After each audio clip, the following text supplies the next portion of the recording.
Kalaurel, para sa iyo ang mensaheng ito. Hindi mo gustong baliwalain ang sinasabi sa iyo ng kutob kung ikaw ay may nararamdamang hindi maganda patungkol sa isang tao. Ito na ang tamang panahon para alisin mo na ang iyong sarili sa sitwasyon. At kung magaan naman ang pakiramdam mo patungkol sa ibang tao, ay hayaan mong makilala pa siya ng husto. Hindi ka ba sigurado sa taong nais mong makasama panghabang buhay?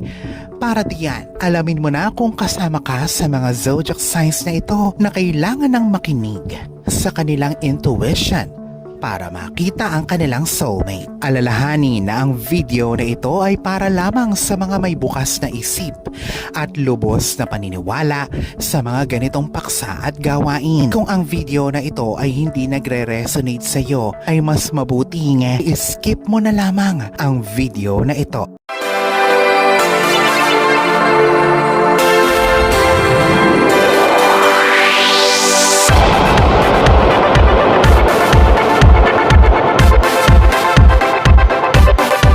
Taurus, lagi ka nagse-second guess ng mga nasa isipan mo at mga opinyon dahil sa takot ka na maaaring hindi ka makagawa ng mga pinakamaiinam na desisyon para sa iyong sarili. Natatakot ka na baka magkamali ka, pero ikaw ay may talinong taglay na higit pa sa inaakala mo. Ikaw ay isang mas magaling na nakakakita ng tunay na karakter ng isang tao. Sa mga nakaraang araw ay hindi mo pinakikinggan ang sarili mong kutob dahil iniisip mo na mas may alam ang ibang tao kaysa sa'yo. Itigil na ituon ang iyong enerhiya sa sinasabi ng ibang tao. Maaaring ito ay mga boses nila na siyang tumatakbo sa isipan mo. Ikaw ay mag-move forward.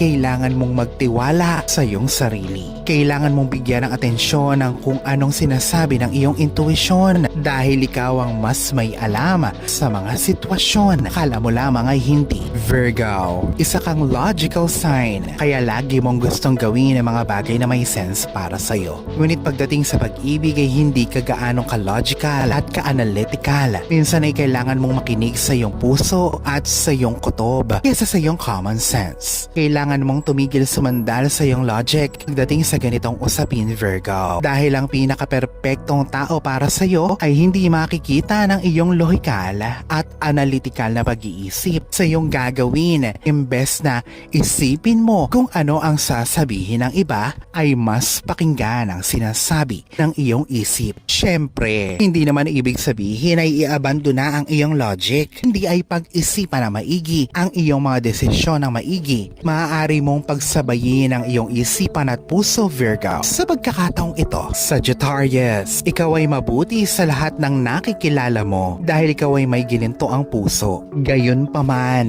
ay maging mapili sa nakakasalamuha. Kung ikaw ay masyadong nagbibigay ng tsansa sa maling tao, ay mapapalagpas mo ang oportunidad na makita ang tamang tao para sa iyo. Kailangan mong makinig ayon sa iyong intuition. Imbes na paniwalaan ang mga sinasabi madalas sa iyo ng iba, ay itanong mo muna sa sarili kung ito ba ay totoo o gusto ng tao na matulungan ka. Itanong mo sa sarili kung komportable ka ba kasama ng mga taong ito o hindi. Sa hindi maipaliwanag na dahilan, hindi mo kailangan na maging mabait sa lahat ng panahon. Kung hindi ka okay sa isang tao o sitwasyon, ay lumayo ka na agad. Pisces, ayos na pahalagahan mo ang mga ipinapayo sa iyo ng mga kaibigan at kamag-anak mo. Gayunpaman, ikaw pa din ang magdedesisyon sa huli. Hindi mo dapat na sinusunod ng basta-basta ang lahat ng mga ito na siyang pinaniniwalaan nila na nakakabuti sa iyo dahil hindi naman nila talaga alam lahat ng nangyayari sa iyo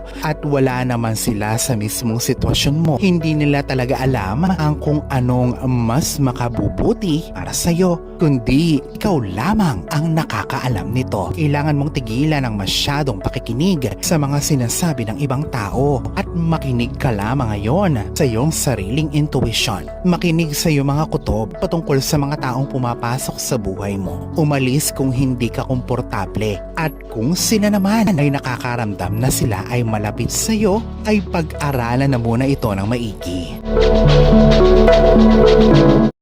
Alalahanin na sa poong may kapal pa din, nagmumula ang lahat ng pagpapala, ang kasipagan at ang kabutihan sa ating kapwa kasabay ng buo mong pananalig sa may kapal, ang siya pa rin na dapat ay manaig. Ang mga ito ay mga gabay lamang. This is Fiddle Rosario. Thank you for watching.